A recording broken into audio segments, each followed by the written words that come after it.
Bonjour à tous. Je vais vous parler du projet ferroviaire d'Ilolo-Sakania qui a été validé au Conseil des ministres. Suivez les comptes rendus avec Patrick Mouyaya, ministre de la Communication et des Médias et porte-parole du gouvernement. Relatif à l'examen et à l'adoption de 3 textes. Le premier texte, c'est le projet de texte relevant du secteur de transport. Le vice-premier ministre, ministre de Transport, a soumis au Conseil pour examen et adoption le projet de convention de collaboration relative au financement et à la réhabilitation, à la modernisation, à l'exploitation, à la maintenance et au transfert de la ligne ferroviaire d'Ilolo-Sakania. Ces textes encadrent les modalités de coopération entre l'État congolais et la société américaine Mota Engil pour les financements du projet, la réhabilitation des infrastructures existantes, la modernisation du corridor ferroviaire, l'exploitation commerciale, la maintenance durant la période contractuelle, les transferts des infrastructures à l'État au terme de la concession. Les montants global du projet est estimé à 1,258 milliards de dollars américains. La mise en œuvre de cette convention permettra d'améliorer progressivement la capacité de transport jusqu'à 13,7 millions de tonnes par an, de renforcer la compétitivité du corridor des Lobito, d'assurer une meilleure intégration logistique régionale, de favoriser les transferts des technologies, de promouvoir les contenus locaux et l'emploi national et d'enfin améliorer les recettes publiques grâce aux retombées économiques du projet. Après débat et délibération, ce projet de convention a été... Mais d'où vient ce projet? Donc, pour comprendre, il faut regarder la carte de l'Afrique australe que vous voyez là à côté. Donc, les tracés, c'est d'Ilolo, Kolwezi, Lubumbashi jusqu'à Sakania. Sakania, c'est vers la Zambie. Et d'Ilolo jusqu'à Sakania, ça fait à peu près 1000 km. Donc, à l'origine, cette voie ferrée souffrait d'un manque criant d'investissement. Alors, cela limitait l'évacuation de nos richesses. Donc, le projet est né de la volonté du Congo avec ses partenaires internationaux pour intégrer pleinement les pays au grand corridor de Lobito. Donc, l'objectif est simple, c'est vraiment connecter directement nos richesses du province du Katanga à l'océan Atlantique, en passant par les ports angolais de Lobito. Donc, c'est une initiative qui s'inscrit dans le cadre du partenariat stratégique mondial pour désenclaver l'Afrique centrale.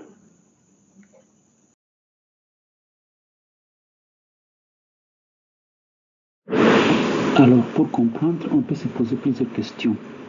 Premièrement, qui paye? Deuxièmement, et qui exécute ces travaux? Pour répondre à ces questions, suivez. Alors, pour les financements, le projet bénéficie d'un appui diplomatique et financier de premier plan des États-Unis d'Amérique. C'est une société américaine de financement du développement international qu'on appelle DFC, qui est le principal bailleur de fonds avec une enveloppe de tension, c'est que des tensions. Mais ils ont déjà confirmé des financements majeurs qui s'élèvent à plus de 1 milliard. Ça pourrait être 1 milliard 200 ou 1 milliard 300 au maximum de dollars américains. Mais sur le terrain, l'exécuta, qui est l'exécuta? L'exécution a été confiée à un géant mondial du BTP. C'est un partenariat d'abord public-privé, c'est-à-dire on a le groupe international Mota Engil qui va piloter la réhabilitation intégrale de la voie ferrée, la modernisation de la voie ferrée, l'exploitation même de cette même voie ferrée, et après il pourra les transférer à l'État congolais.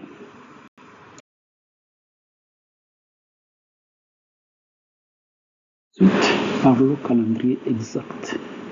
Donc, suite à la clôture réussie des financements internationaux pour les corridors interconnectés, le calendrier s'accélère. Cela veut dire quoi? D'abord, il y a la signature de concession finale qui ouvre la voie au déploiement immédiat des équipes techniques.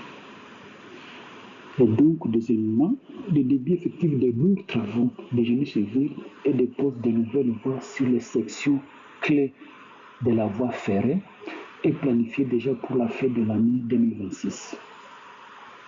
Ensuite, les chantiers seront menés par phases successives pour ne pas paralyser totalement le trafic minier actuel.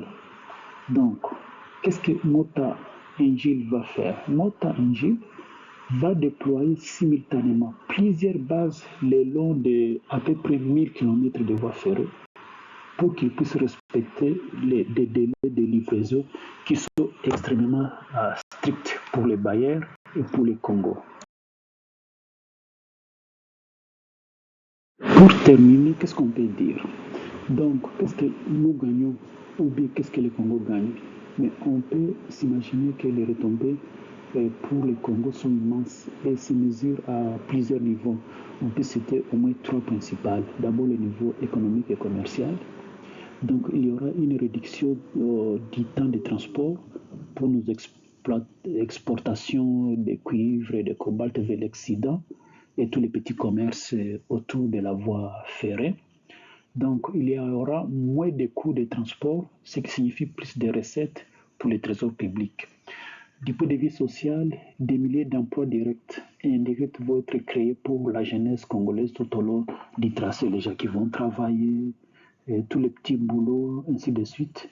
Et cela va donc redynamiser les petites économies locales autour de la voie ferrée ou des gares qui seront construites. Du point de vue géographique, la RDC redevient le hub logistique incontournable de l'Afrique centrale parce qu'il va relier au fait l'Atlantique à l'océan Indien, mais en traversant bien sûr la Zambie. La Zambie aussi. Ok. Donc, ce projet d'Ilolo Sakania, c'est vraiment une des preuves que le Congo avance et c'est reconstruit pas à pas. C'est tout doux, ce n'est pas trop vite, mais voilà, c'est au rythme, à notre rythme, au rythme du Congo, depuis ce territoire jusqu'à ses frontières.